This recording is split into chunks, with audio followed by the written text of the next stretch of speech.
It's a pleasure to welcome all of you this evening. Our guest speakers, both from Greece and from the UK, our chair. I won't say anything more about them because they'll be introduced by the President of Intelligence Squared following me. I just wanted to say why we're doing this event in partnership with Intelligence Squared this evening. We're committed generally to issues of inclusion and diversity in our work across the world. Η Intelligence Squared Greece είναι ένα debate forum που ξεκίνησε στην Ελλάδα το 2010 με σκοπό να καλύψει ένα κενό στα ελληνικά μίντια, αυτό της αντικειμενικής και νηφάλιας συζήτησης επάνω στα σημαντικότερα θέματα που απασχολούν την κοινωνία.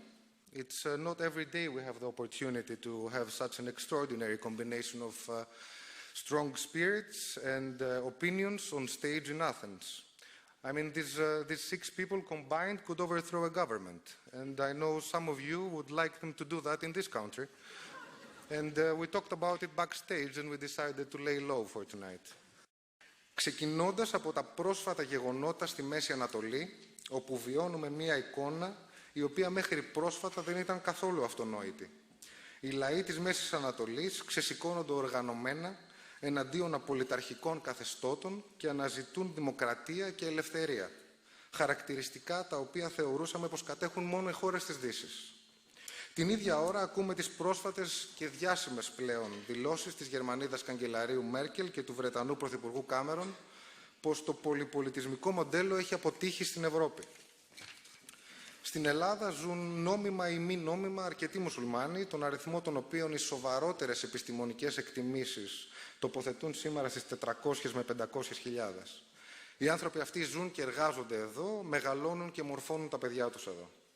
Τον Απρίλιο του 2010 ανακοινώθηκε η ανέγερση μουσουλμανικού τεμένους λίγο έξω από το κέντρο της Αθήνας, στην περιοχή του Βοτανικού. Το έργο θα χρηματοδοτηθεί αποκλειστικά από το ελληνικό κράτος.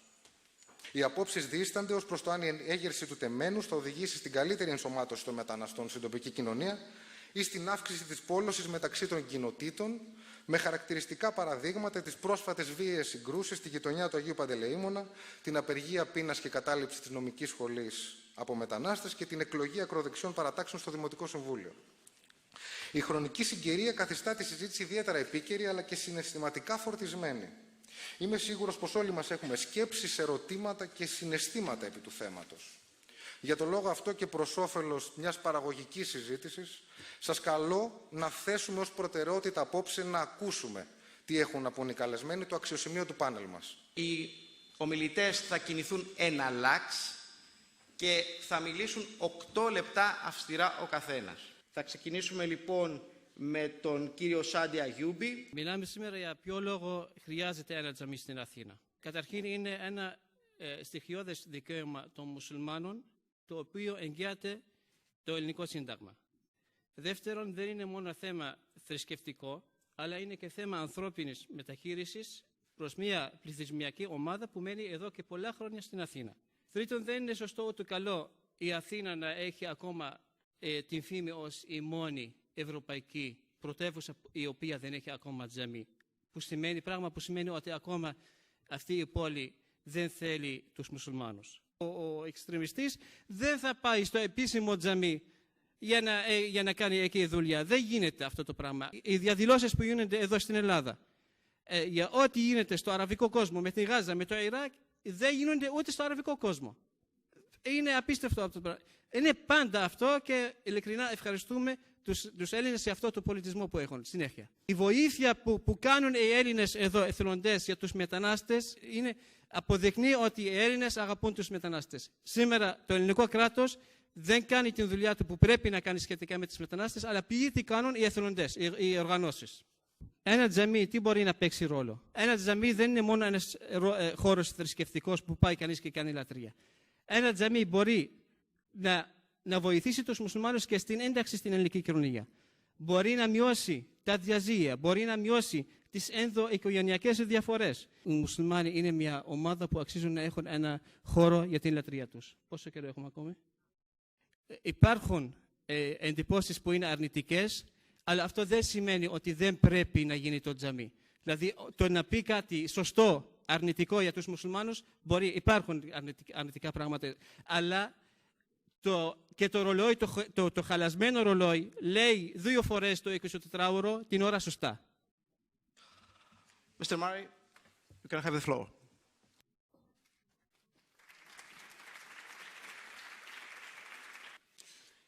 The motion is that only good can come from building it.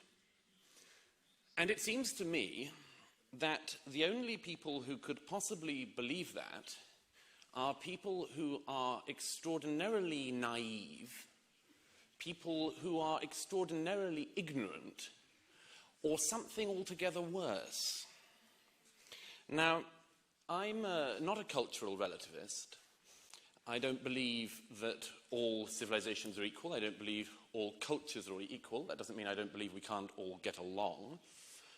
But I don't believe that we have to pretend, among other things, in debating things like this evening's motion, that we do not ourselves in Europe have a history.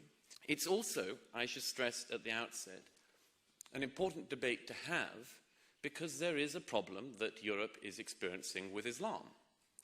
And I think we have to tackle this head on.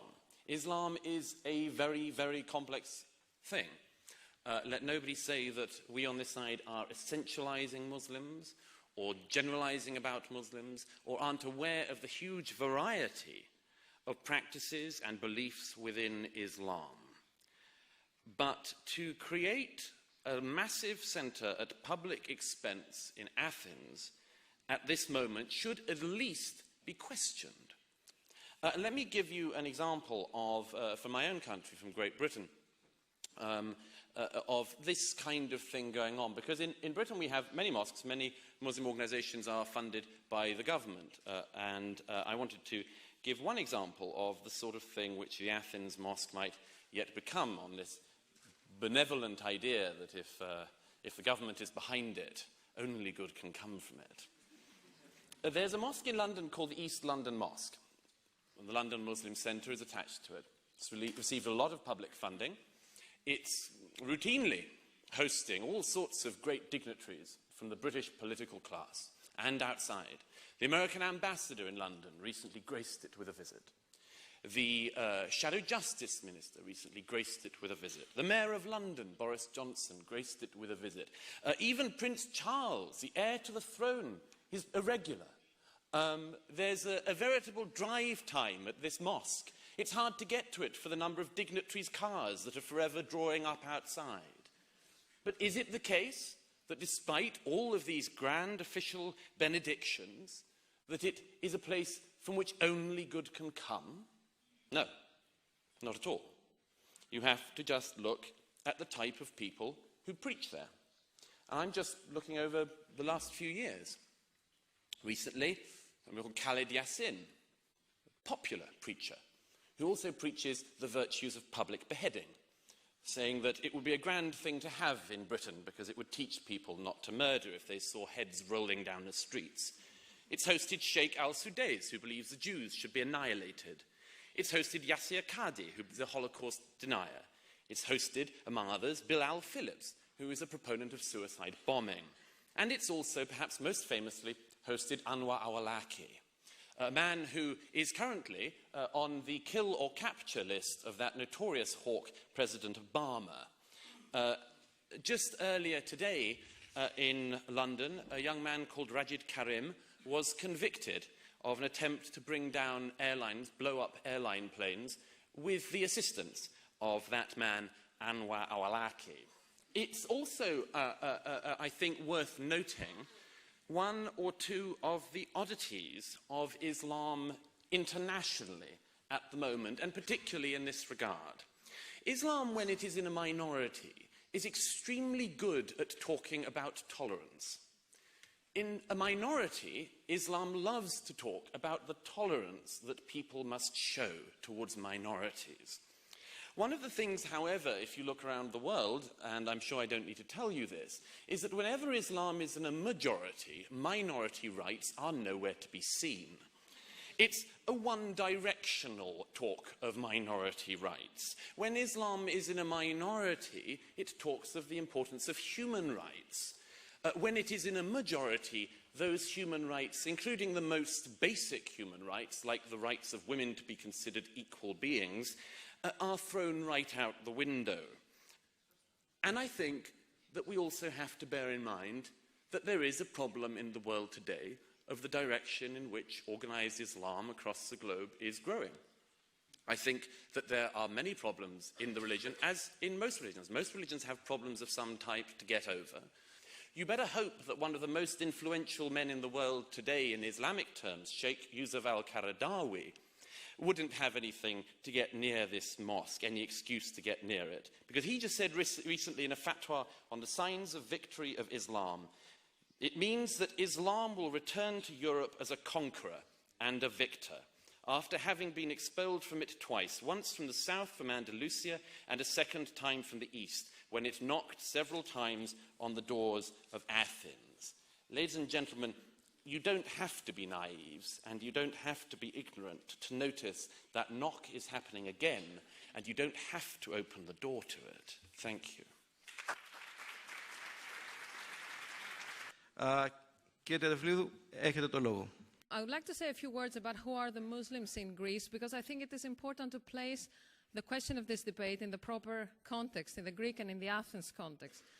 So, Muslims in Greece, I mean, in 2007 we were estimating there were about 100 to 120,000 mostly Asian Muslims living in Athens. Even if we assume that all people have come to Greece undocumented via Turkey in the last 3 years are all Muslims and no one has left, we would reach the number of 250 to 270,000. So they're not as many as some people say.